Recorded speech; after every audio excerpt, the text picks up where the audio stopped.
them know y'all got a nice core team that y'all building.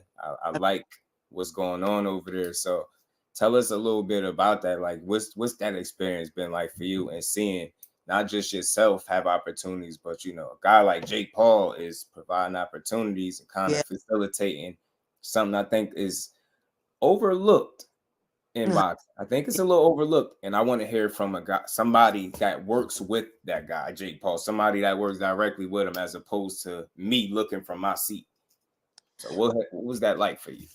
You gotta understand, like, he is a company who is based on bringing fighters in with special talents and put on platforms that can identify and really bring in those eyes that are needed to be, like, got basically different fighters who probably didn't have these platforms, or this MVP. Anything they throw is a huge platform. You got to think about it. Amanda Serrano, legendary. She's been legendary, but now they're putting eyesights on her and promoting her like she should be.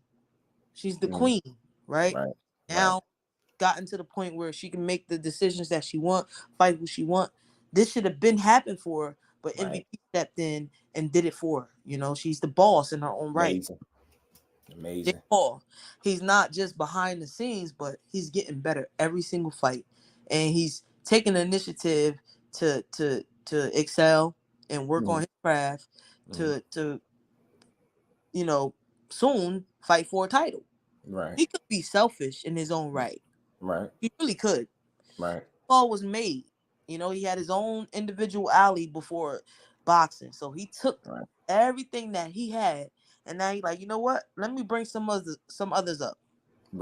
Well, it's gifted from God. I believe so. His last fight, dude got lucky. That's exactly what I believe.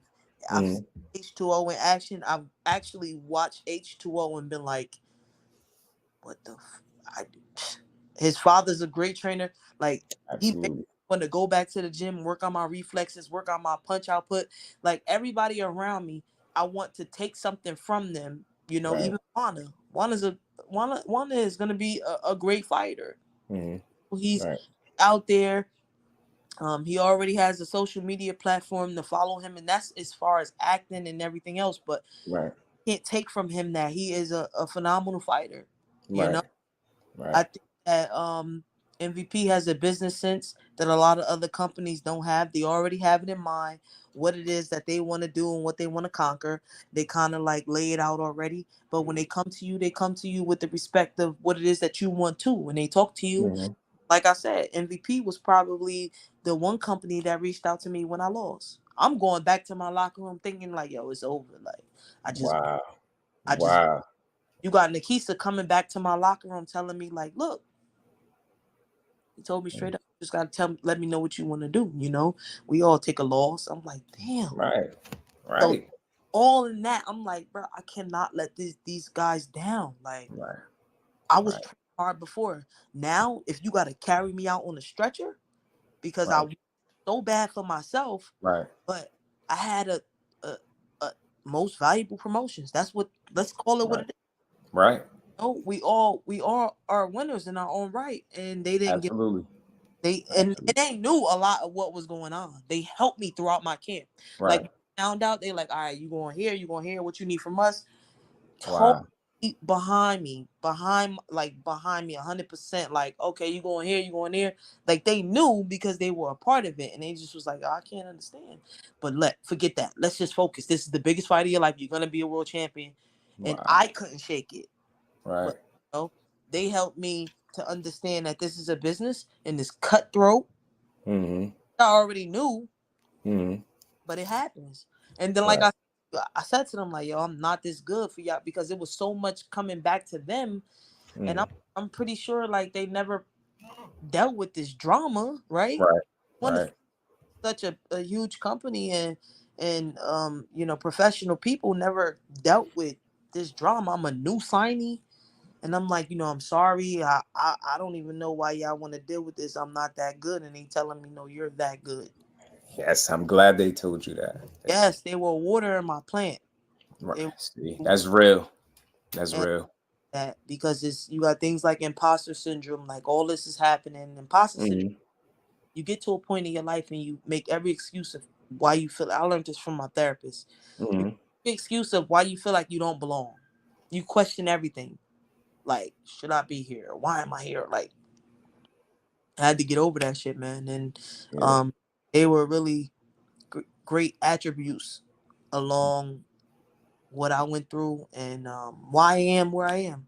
I Right. never made this amount of money without them. I fought.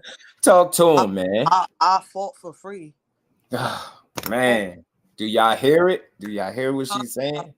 fought for McDonald's, and it's true. Like, Said it again. I fought for McDonald's, a double cheeseburger, a six piece nugget, and some fries, bro. Like, And and if you can't support that, if you can't yep, support somebody with a backstory like that, you don't love boxing. it's, That's real, man. I'm Man, saying, that's real. and I'm so grateful for them, man. They take really good care of me. They love my wife. They take care of my team. Mm-hmm. They respect me, and they most certainly put women's boxing on the map. Right. I see a lot of these girls now calling me out and saying certain things, and I think it's because they know that without a Jake Paul, a Nikisa, and the Envy Promotions, that the money is stale, Mm. and that's fact. Mm. Amanda, Mm.